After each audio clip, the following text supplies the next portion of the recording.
మహాత్మా గాంధీ జాతీయ గ్రామీణ ఉపాధి హామీ పథకాన్ని బీజేపీ ప్రభుత్వం వికసిత్ భారత్ జీ రామ్జీగా పేరు మార్చి నిర్వీర్యం చేసే కుట్రలకు పాల్పడుతుందని రాష్ట్ర కాంగ్రెస్ పార్టీ మహిళా అధ్యక్షులు సునీతారావు ఆరోపించారు. మహబూబాబాద్ జిల్లా కేంద్రంలోని ఎమ్మెల్యే క్యాంపు కార్యాలయంలో ఏర్పాటు చేసిన మీడియా సమావేశంలో ఆమె మాట్లాడుతూ ఉపాధి హామీ పథకంలో నిధులు, పని దినాలు తగ్గించడం, కొత్త నిబంధనలతో రాష్ట్రాలపై అదనపు ఆర్థిక భారం పడుతుందని ఆవేదన వ్యక్తం చేశారు. ప్రధాని నరేంద్ర మోదీ తన హంగు ఆర్బాటు కోసం, మతతత్వ రాజకీయాల కోసం దేశ ప్రధానులు అందరూ కలిసి చేసిన అప్పు మోడీ ఒక్కడే చేశారని విమర్శించారు. దేశంలో ఏ పార్టీలలో లేని విధంగా కాంగ్రెస్ పార్టీలోనే మహిళలు అధికంగా ఉన్నారన్నారు. మాజీ MLC Kalvakuntla Kavitha liquor scam లో కీలక పాత్ర పోషించారని, శుద్ధపూస కాదని కవిత బీఆర్ఎస్ నేతలపై చేసే ఆరోపణలకు ఆధారాలు ఉంటే బయట పెట్టాలని డిమాండ్ చేశారు.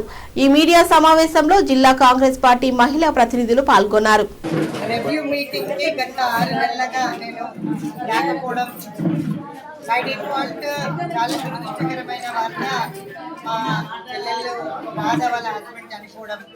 తనకు కూడా బ్రెయిన్ స్ట్రోక్ రావడం. సో ఈరోజు మహబూబాబాద్ రివ్యూకి నాతో పాటు ఆల్ ఇండియా మహిళా కాంగ్రెస్ నేషనల్ సెక్రటరీ మయూరి సింగ్ గారు కూడా వచ్చారు.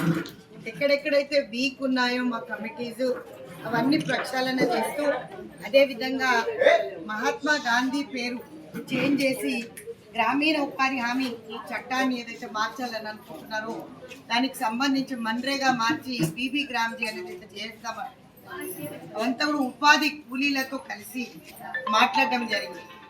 ప్రతి జిల్లా వెళ్తూ, ప్రతి జిల్లా ఇన్స్పెక్షన్ చేస్తూ గ్రాస్ రూట్ లెవెల్ నుంచి మహిళా కాంగ్రెస్ ఈరోజు నంబర్ 1 టాపర్గా ఎదిగింది.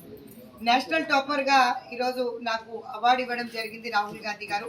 1,16,000 మందిని కాంగ్రెస్ పార్టీలో మమేకం చేస్తూ మహిళలందరినీ కూడా ఆన్లైన్ మెంబర్స్ చేసి జోడించారు డిజిటల్ మెంబర్షిప్తో. వాస్తవంగా మహిళలు ఎంత పని చేసినా కూడా అవకాశాలలో చాలా కొంచెం పక్కకే ఉన్నారని నేను అనుకుంటాను. మా హక్కుల కోసం మేము కొట్లాడుతున్నాను. ఈరోజు 51% ఉన్న మేము 49% పురుషులు ఉన్నారు, 51% మహిళలు ఉన్నారు.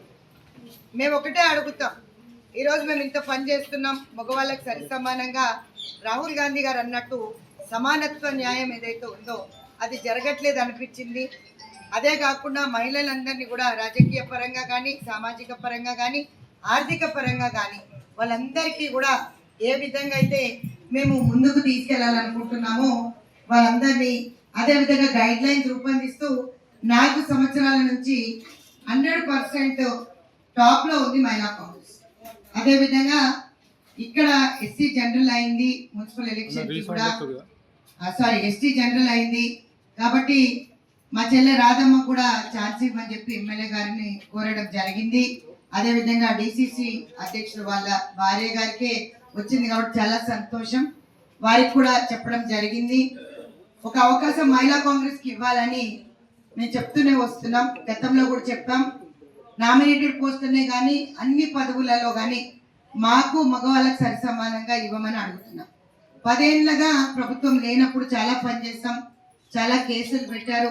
అదేవిధంగా బీఆర్ఎస్ చేస్తున్న పనులు బందిపోటు రాష్ట్ర సమితి అని దోచుకున్న సొమ్ము ఏ విధంగా దోచుకున్నారో వాళ్ళ చెల్లెలే బయటకు వచ్చి చెప్తుంది.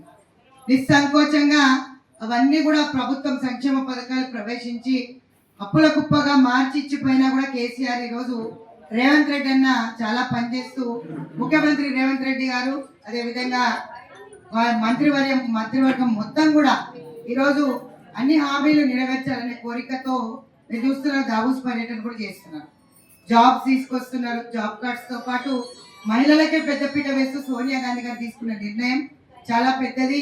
మహాలక్ష్మి పథకమే కానీ, 200 యూనిట్ల కరెంటే కానీ, 500 సిలిండరే కానీ, సన్నబియ్య పథకమే కానీ చాలా మంచి సంక్షేమ పథకాలు ఈరోజు ప్రవేశపెడుతున్నాం. ఈరోజు హేళన చేయడం తప్పిస్తే వేరే పని పాట లేకుండా మాట్లాడుతున్న కేటీఆర్ కానీ, హరీష్ రావు కానీ రాబోయే మున్సిపల్ ఎలక్షన్స్ లో కూడా చెక్కు పెడతాం. ఎందుకంటే దోసుకున్న సొమ్మంతా కూడా కక్కిస్తాం ఖచ్చితంగా. ఫోన్ ట్యాపింగ్ అంటారు, ఏం కేసు అంటారు, అదేమో చెప్తారు కదా, ఏమో అంటున్నారు కదా రెగ్యులర్ గా. లొట్టో పీస్కి ఖచ్చితంగా పోటీ చేసే వాళ్ళకి అవకాశాలు ఇస్తాం. అదేవిధంగా ఎమ్మెల్యేలకు, ఎంపీలకు, కార్యకర్తలందరికీ కూడా బలోపేతం చేసి భారీ మెజారిటీతో గెలిపియాలని చెప్పి ఒకసారి మనసారా నమస్కరించి తెలియజేస్తున్నాను. అదేవిధంగా మిగతా ఏదైతే పెండింగ్ ఉన్న మండల అధ్యక్షులను నియమించడం జరిగింది ఈరోజు. అదేవిధంగా బ్లాక్ ప్రెసిడెంట్లు, మండల ప్రెసిడెంట్లు, ఇవే కాకుండా ప్రజల దగ్గరికి తీసుకుపోవాల్సింది ఏంటంటే వాళ్ళు చేయలేదు మేమేం చేస్తున్నాం అనేది చెప్పాలి. సన్నబియ్య పథకమే కాకుండా ప్రతి పథకాలు ఈరోజు సంక్షేమ పథకాలు మంచిగా నడుస్తున్నాయి. ఈరోజు అన్ని పేర్లు మార్చుకుంటూ పోతున్న బీజేపీ ప్రభుత్వంకి కూడా రాబోయే కాలంలో చెక్కు పెడతాం. మళ్ళీ ఒకసారి చెల్లెల్ని ఇక్కడ ఉన్న ఉమ్మగారినే కానీ, మురళీ నాయక్ నా తమ్ముడినే కానీ, ఇక్కడ ఉన్న సీనియర్ లీడర్లే కానీ మహిళలకు అవకాశాలు ఇవ్వమని, సర్వే ఆధారంగానే ఇవ్వండి, మా సత్తా ఏదో మేము చూపిస్తాం, ఖచ్చితంగా మీ నేతృత్వంలో మహిళలను గెలిపించాలని చెప్పి కోరుకుంటూ నమస్కరిస్తాం.